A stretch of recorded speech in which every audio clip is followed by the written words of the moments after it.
I think really it's about gathering as much information as possible. It's about data. So where are you spending? Who are your contracts with? Simple things like just having we call it a contracts register, but a list of all your contracts. When do those contracts start? When do they end? What's their value? Who are the suppliers? What are the terms? What's the termination periods? Is there any notice that you need to be able to give? And we do this at home. If your car insurance is up for renewal, you want to have at least a few weeks to seek alternative quotes. At least I hope you do. So, in a small business, one of the simple things you can do to start planning better procurement is gathering that information. It's about visibility of spend.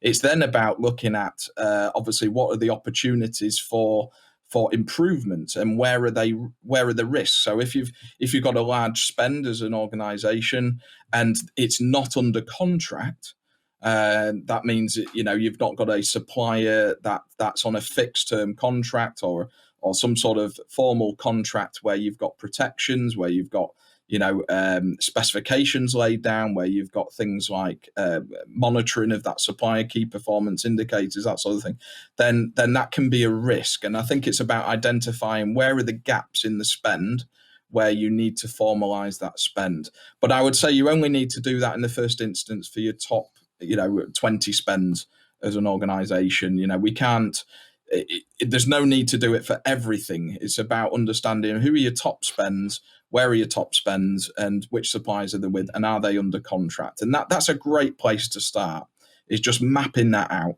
And then from that, you've got enough information and data to start planning a forward procurement plan, which means this contract's coming up for renewal next year. How long do we need to spend to re-procure it? Some contracts might take longer to procure than others. Some of them might be a quick quote, and therefore it can be turned over in a couple of weeks. Some of them might require something more formal, like a tender process, and therefore, it might need a bit of a longer lead time in terms of procuring that.